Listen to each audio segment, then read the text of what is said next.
Welcome to StoryNews English. Today, we dive into a question that many people have heard, but few truly understand. Who are the Houthis, and who backs them?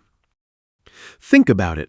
A militia that started in the mountains of Yemen now challenges Saudi Arabia, disrupts international shipping lanes, and even launches missiles toward Israel. How did a movement like this grow so powerful, and why does the world care so much? It's a fascinating and tragic story. The Houthis are not just rebels, they've become rulers, symbols, and a regional force.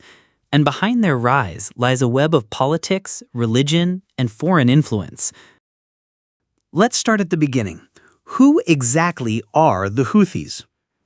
The Houthis, or Ansar Allah, supporters of God, trace their roots to Yemen's Zaidi Shia minority.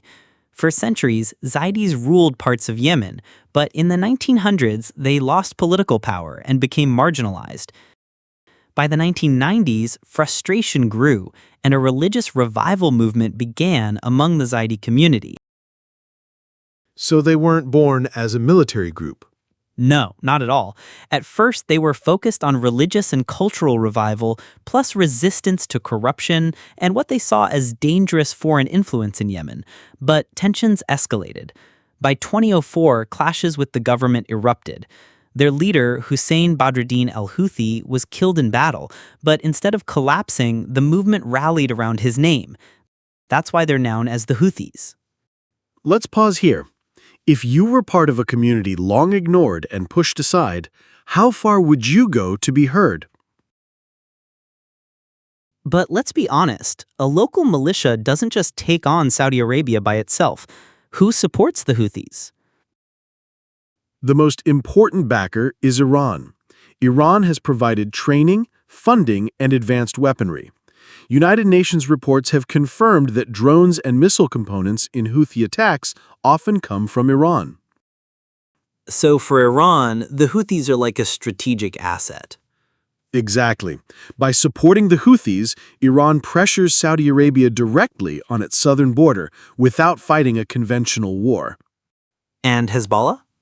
Yes, Hezbollah has provided training, smuggling networks keep the Houthis supplied, and, of course, the Houthis face the Saudi-led coalition, backed by the US and Europe. Think about this. If a small movement suddenly had the backing of a regional power, would it still be fighting for its people or for someone else's agenda? Now here's the twist. Recently, the Houthis have launched missiles toward Israel. Why? First, ideology. They see themselves as part of the axis of resistance alongside Iran and Hezbollah. Second, solidarity with Palestinians. They present their attacks as support for Gaza. And third, strategy. These strikes make them relevant on the global stage and draw attention far beyond Yemen. So they're not just rebels anymore, they're players in a much larger game. Exactly. Their attacks on Israel are as much about symbolism and politics as they are about military impact. Pause for a moment. If you were living in Gaza, would the Houthis' actions feel like solidarity or just another layer of conflict adding to the chaos?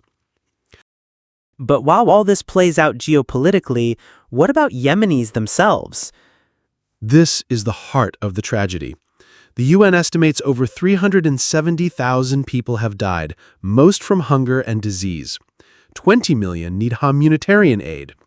Children face malnutrition, displacement, and even forced recruitment. And the Red Sea attacks?